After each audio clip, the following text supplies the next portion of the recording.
Hi everyone, my name is Ajit and welcome back to Mechanical Adda online learning platform. So friends, आज के इस video में हम बात करने वाले हैं BIS टेक्निकल असिस्टेंट लैब के स्किल टेस्ट के बारे में। इसका एग्ज़ाम आपका पिछले 2 महीने पहले हुआ था और स्किल टेस्ट का डेट अनाउंस हो चुका है 21 से आपके 23 दिसंबर के बीच में। आई थिंक मैकेनिकल का जो है वो 21 और 22 के आसपास है।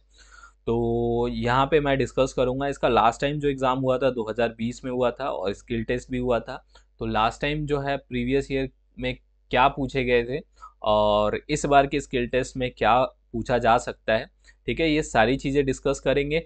ये वीडियो स्पेशली मैकेनिकल के स्टूडेंट के लिए होगा। अगर आपका सिलेक्शन बाकी ब्रांच में हुआ है मेरे हिसाब से, तो उसमें भी अगर मैं आपको बताऊं तो ज़्यादातर मेज़रमेंट से रिलेटेड, आपके ब्रांच में जो मेज़रमेंट से रिलेटेड अगर आपके प्रैक्टिकल्स हैं तो उसको ज़रूर फॉलो करें, ठीक है। बाकी जो है, अगर आप मैकेनिकल के स्टूडेंट हो और सेलेक्ट हुए हो स्किल टेस्ट के लिए तो ये वीडियो को लास्ट तक देखें, ठीक है। तो सबसे पहले अगर मैं बात करूं कि आपको जो है वो लास्ट टाइम जो है वो क्या प्रोसेस थी, क्या क्या पूछा गया था, ठीक है ना।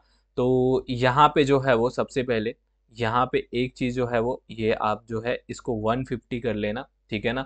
इसका जो है वो 150 मार्क्स का था, ठीक है। तो रिटर्न टेस्ट जो है आपका 150 मार्क्स का हुआ था और उसमें जो है आपके जो भी मार्क्स हैं उस हिसाब से आपकी रैंक बनेगी अगर आप स्किल टेस्ट को क्वालिफाई करोगे, ठीक है। आपका फाइनल सिलेक्शन जो है 100% जो है आपका इसी पे रहेगा, ठीक है। तो 150 में से जैसा भी सभी के मार्क्स ऑलरेडी दे चुके हैं, ठीक है ना, सभी के मार्क्स ऑलरेडी वेबसाइट पे अपलोड हो चुका है और जिनका भी स्किल टेस्ट क्वालिफाई होगा यानी 60% मार्क्स आएगा, उनके जो है रिटर्न एग्ज़ाम के मार्क्स में आपका मेरिट बनेगा और फाइनल सिलेक्शन उसी हिसाब से होगा, ठीक है।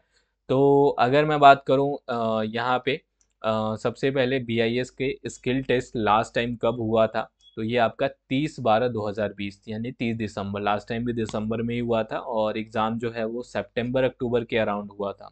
एग्ज़ाम रिटर्न एग्ज़ाम सितंबर अक्टूबर के अराउंड हुआ था और उसमें क्या पूछा गया था, दो पार्ट में हुए थे आपके, मेट्रोलॉजी और मेजरमेंट से आपके दो टाइप के। एक तो नॉर्मली वहाँ पे टेबल पे आपके मेजरमेंट से रिलेटेड जितने भी टूल्स होते हैं जैसे वर्नियर कैलिपर, हाइट गेज हो गया और फिर उसके अलावा माइक्रोमीटर हो गया, वीवेल प्रोटेक्टर हो गया, जितने भी मेजरमेंट से रिलेटेड होते हैं, स्लिप गेजेस हो गए, सारी चीज़ें रखी होंगी और वहाँ पे आपसे पूछा जाएगा कि इस इक्विपमेंट का नाम क्या है, ठीक है। और कुछ स्टूडेंट से सिर्फ नाम पूछे जा रहे थे, कुछ से मेजरमेंट के लिए चीज़ें रखी हुई थी जैसे किसी का डायमीटर मेजर करो, किसी की हाइट मेजर करो।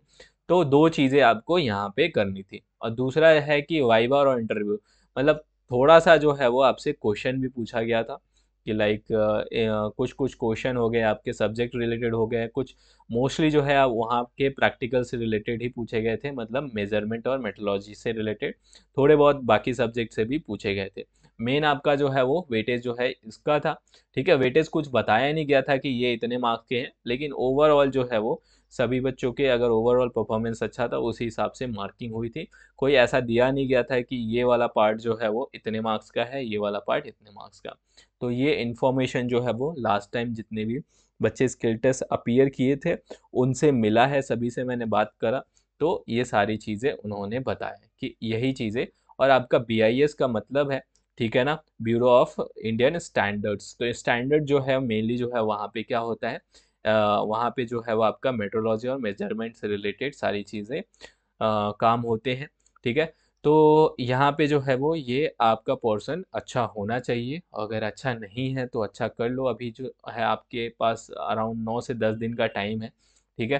तो इनके जो है वो बेसिक कॉन्सेप्ट जो है आपको पता होना चाहिए और प्रैक्टिकल्स मतलब कैसे दिखते हैं, कैसे काम करते हैं, ये भी आपको पता होना चाहिए, ठीक है। वर्नियर कैलिपर जितने भी मेजरिंग आपके टूल्स हैं उन सभी का जो वर्किंग है वो पता होना चाहिए, लिस्ट काउंट पता होना चाहिए और कैसे मेज़र करते हैं, क्या क्या क्या डायमेंशन मेज़र होता है, ये सारी चीज़ें पता होना चाहिए, ठीक है।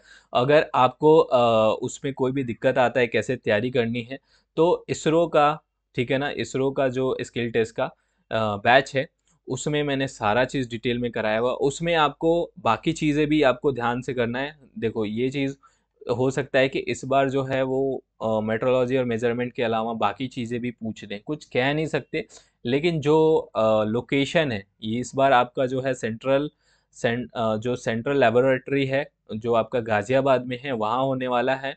और लास्ट टाइम आपका मुंबई में हुआ था। तो देखो, जहाँ भी वर्कशॉप है वहाँ पे क्या क्या चीज़ें फैसिलिटी अवेलेबल है, उस हिसाब से चीज़ें पूछी जाती है। ठीक है ना? तो इस चीज़ का ध्यान रखना है। तो ये बैच में आपका कंप्लीट कराया हुआ है। अगर आप इसरो के स्किल टेस्ट, सबसे बेस्ट लेवल का इसरो का स्किल टेस्ट होता है और वहाँ पे ऑलमोस्ट सारी चीज़ें कवर की जाती है, तो वो सारा चीज़ इसमें कराया हुआ है। तो वो अगर आप कर लेते हो, बेसिकली उसमें से आपको मेजरमेंट वाला पार्ट ज़्यादा अच्छे से करना है और बाकी चीज़ें भी आप करके जाओ, ताकि वर्स्ट कंडीशन में आपको दिक्कत ना आए। अगर कोई मान लो कि जो आपके मटेरियल टेस्टिंग है उससे प्रैक्टिकल पूछ लिया गया या कोई वर्कशॉप का भी कराया जाए, ठीक है, तो वहाँ पे आपको दिक्कत ना हो। ठीक है ना? तो इसीलिए तैयारी आपको बेस्ट करना है। उसके अलावा अगर आपको कोई दिक्कत आता है तो आप मुझे इस व्हाट्सएप नंबर पे पूछ सकते हो। ठीक है? बाकी सभी को बेस्ट ऑफ लक, और मिलते हैं अगले वीडियो में, अगर नेक्स्ट अपडेट में। ठीक है? सो बाय एवरीवन।